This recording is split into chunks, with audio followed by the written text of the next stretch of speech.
ঠিক না? আপনারা যখন ছোট্ট একজন মাজলুম আলেম রফিকুল ইসলাম মাদানী, আমি বলি যে পুরাটাই বারুদ, পুরাটাই কি? ওর পুরাটাই ঈমান। আল্লাহ রাব্বুল আলামিন বলেন এই আসমান একদিন ফেটে যাবে, সূর্য তার আলো হারিয়ে ফেলবে, তারকাগুলো খসে খসে পড়বে, মাটির মধ্যে যা কিছু আছে সব কিছুকে মাটি উদ্গীরণ করবে, বের করে দেবে, সব কিছু বের করে দেবে। মানুষগুলো ওই দৃশ্য দেখবে আর বলবে হায় হায় কি করলাম, যে দুনিয়ার জন্য, যে দুনিয়ার ক্ষমতার জন্য, যে সম্পদের জন্য ভাই হয়ে ভাইকে শত্রু বানালাম, ভাই হয়ে বোনকে শত্রু বানালাম, দল করতে গিয়ে আরেক দলকে শত্রু বানালাম, আজকে দেখি সেই ক্ষমতা সেই সম্পদ সব মাটির সাথে পড়ে আছে, কেউ এদিকে ফিরেও তাকায় না। বলেন আল্লাহু আকবার। সবকিছু একদিন কি হবে? শেষ হয়ে কোনো কিছুই বাকি থাকবে। আল্লাহ রাব্বুল আলামিন কোরআনুল কারীমে কথাই বললেন সব একদিন শেষ হয়ে যাবে। বিশেষ করে দুনিয়ার যত মানুষ আছে, শুধু মানুষ না, যার প্রাণ আছে তার মরা, কথা কয় না, যার জান আছে তার মরা। আল্লাহ রাব্বুল আলামিন বলেন কুল্লু নাফসিন যায়িকাতুল মাউত, প্রাণ আছে যার মরতে হবে, কথা কয় না, প্রাণ আছে যার মরতে হবে। আল্লাহ তাআলা কোরআনুল কারীমের আরেক আয়াতে বলেছেন এই শোনো, মরা তো লাগবেই, বাঁচতে পারবে না, মৃত্যু থেকে যতই পারিয়ে বাঁচার চেষ্টা করো, বাঁচার সুযোগ নেই। আল্লাহ বলেন কুল ইন্নাল মাউতাল্লাযী তাফিরুনা মিনহু ফাইন্নাহু মুলাকীকুম। হে রাসূল আপনি বলে দেন ইন্নাল মাউতাল্লাযী তাফিরুনা মিনহু, এই যে মওত যা থেকে তোমরা পালিয়ে বাঁচবার চেষ্টা করো, যতই ভাগার চেষ্টা করো, যতই বাঁচবার চেষ্টা করো না কেন, ফাইন্নাহু মুলাকীকুম, সে তোমাদের সাথে সাক্ষাৎ করবেই করবে, কাউকে সে ছেড়ে দেবে, ছেড়ে দেবে। কিন্তু আফসোস আর পরিতাপ হলো এখানে বিগত 15.5 বছরে দিকে তাকালে এদের অ্যাক্টিভিটিস দেখলে মনে হয় না যে এরা দুনিয়া থেকে যাওয়া লাগবে। এদের অ্যাক্টিভিটিস দেখে মনে হয় না যে এদের যাওয়া লাগবে, ঠিক না বলে? মাঝে মাঝে এক একটা দুনিয়াতে গাল্লা নিয়ে গেছে, নাসিম সাহেব চলে গেলেন ক্ষমতা থাকা অবস্থায়, এইভাবে বিভিন্ন এমপি আর মন্ত্রী ক্ষমতায় থাকা অবস্থায় চলে গেছে, তারপরেও জালেমদের হুঁশ ফেরে নাই, ঠিক না ভাই? ঠিক ধরে বলে আবার কি ভয় পায়? চট করে সে ফট করে বসে আবার ধরবে নাকি? সেই সম্ভাবনা আছে? সেই সুযোগ আপনারা দেবেন? টেকনাফ থেকে তেতুলিয়া, রূপসা থেকে পাথুরিয়া, যেখানে ওরা মাথা চারা দিয়ে উঠবে সেখানে লাঠি দিয়ে দাবিয়ে দিতে হবে। এই ফ্যাসিস্ট হাসিনার জীবনে বাংলাদেশের মসনদে আর বসতে দেওয়া হবে না। আর জোরে বলেন ঠিক না? অনেক জ্বালিয়েছ, আর জ্বালানোর জন্য কোন সুযোগ বাংলার জমিনে তোমাদের হবে না ইনশাআল্লাহ।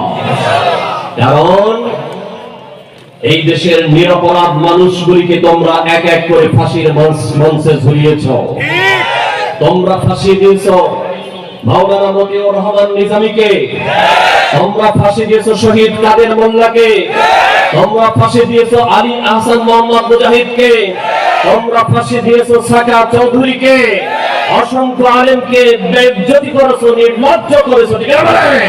সুতরাং সেই সুযোগ আর দেওয়া হবে বলেন ইনশাআল্লাহ? সেই সুযোগ দিবেন? আপনাদের আওয়াজ দিবেন না, আয়সা কিন্তু পিছন থেকে ধরেই নাকি আবার ধরবে? সুযোগ দিবেন? আর দেওয়া হবে না ইনশাআল্লাহ।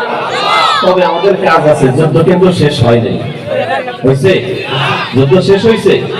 মাঝে মাঝে ভিডিওতে তারা বলে না, কলের ভিডিও কল, অডিও কল ফাঁস হয় না, তারা ভয় দেখাতে চায়, কিন্তু ওরা ভুলেই যায় যে আমরা আর ভয় পাই। আল্লাহ আমাদের ঐক্যবদ্ধ থাকার তৌফিক দান করুন, বলেন আমিন। যদি কোনোভাবে ওরা মাথা ছাড়া দিয়ে আবার উঠতে চায়, তাহলে আমরা কি ছেড়ে দেব? ছেড়ে দেব? ছেড়ে দেব না ইনশাআল্লাহ।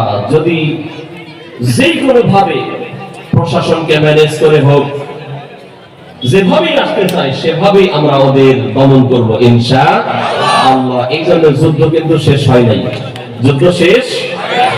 আবু সাঈদ মুগ্ধ, শেষ হয়নি যুদ্ধ। আবু সাঈদ মুগ্ধ, শেষ হয়নি যুদ্ধ।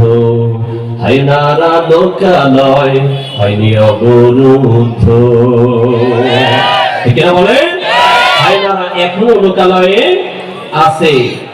এই জন্য ওদেরকে খুঁজে বের করে করে অবরুদ্ধ করাই লাগবে। আল্লাহ তৌফিক দান করে, বলেন আমিন।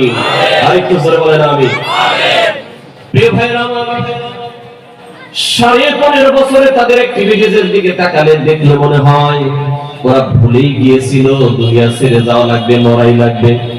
আল্লাহ রাব্বুল আলামিন বলেন, আইনামা তাকুনু ইউদরিকুমুল মাউত ওয়ালাউ কুনতুম ফি বুরুজিন মুশাইয়াদা।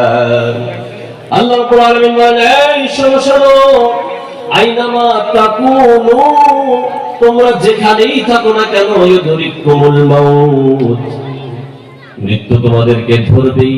ওয়ালাউ কুনতুম ফি বুরুজিন মুশাইয়াদা, যদি তোমরা দুর্গ নির্মাণ করো, মজবুত করে সীসা ঢালা প্রাচীর নির্মাণ করো, সেখান থেকেও তোমাদেরকে আজরাইল ধরবে। ঠিক কিনা বলে? এই জন্য কবি সুন্দর করে বললেন, 1 সেকেন্ডের নাই ভরসা, মরণ ঘাড়ের পরে, বিপুল সম্পদ করছো জমা ভোগ বিলাসের তরে। বুলবুল পাখির নাই এসেছি হেথা, বেঁধেছি বাসা বড়ই মমতায়, সময় হলে শেষ ছেড়ে পরিবেশ, যেতে হবে সেথায় নিয়তি যেথায়।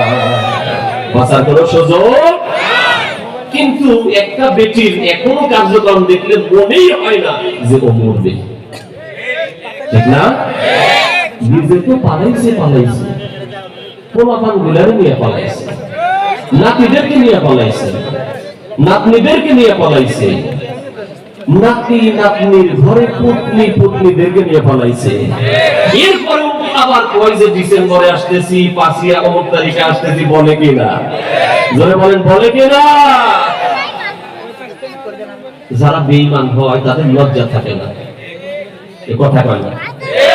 ও আপনারা তো আবার জুমার পরে খাবার খাওয়ার চান্স পান নাই, তাই না? এই জন্য তো আওয়াজ বের হয়। আওয়াজ হয় না কেন? এই শোনেন, মুসলমানেরা খাক আর না থাক, খাক আর না খাক, ইমানের বেলায় কোনো দুর্বলতা দেখানো যাবে না। কিনা বলেন?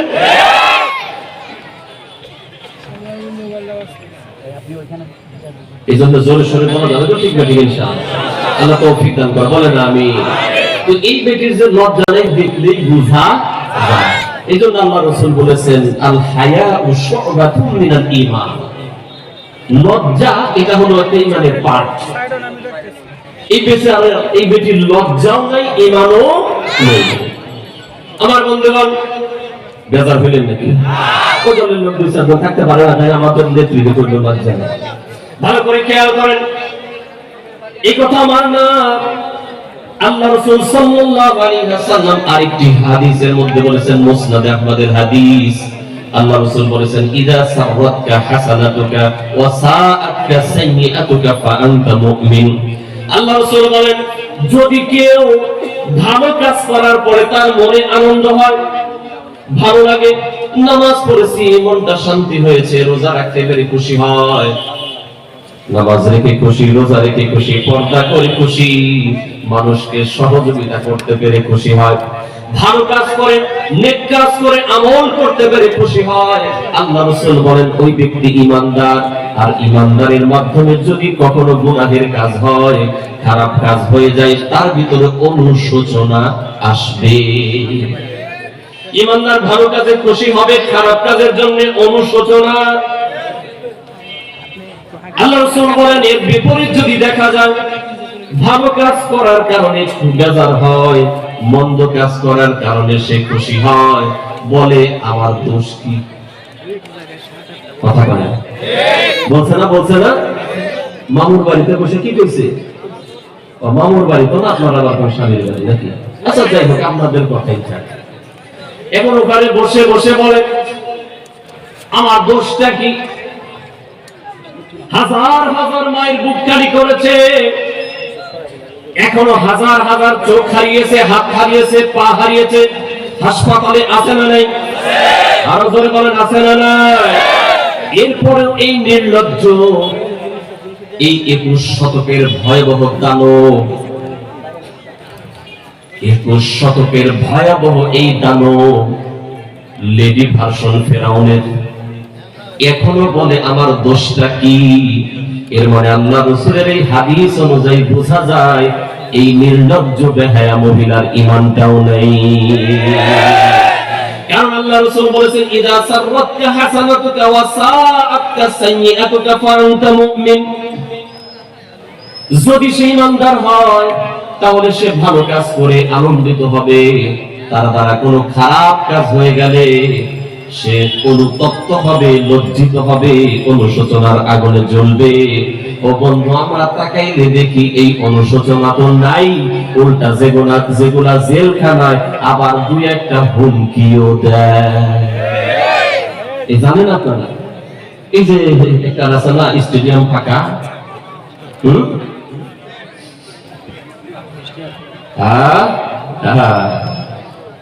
কামরুন, তাই না? এইটা মানে হুমকিও দেয়। আমার প্রশ্ন হলো, এই দেশের অসংখ্য নিরপরাধ সম্মানিত মানুষগুলিকে এই ফ্যাসিস্ট এবং তার দোসরেরা যখন মিথ্যা মামলা দিয়েছে, তখন জেলখানায় থেকে কোর্টে নেওয়ার সময় আমরা দেখেছি এদেশের বড় বড় আলেমদেরকেও হাতের ভিতরে হাত করা, পায়ের ভিতরে ডান্ডা বেরি, কোমরে গরুর রশি ছিল কি ছিল না? বলেন ছিল না? কিন্তু আমার আফসোস, আমার প্রশ্ন হলো এটা যে এখানে গোয়েন্দা বিভাগের লোকেরা থাকবে। আমার প্রশ্ন এটা যে আপনারা যখন আল্লামা মামুনুল হক সাহেবকে কোর্টে উঠালেন, মাথার মধ্যে আপনারা দিয়েছেন হেলমেট, হাতের মধ্যে হাত করা,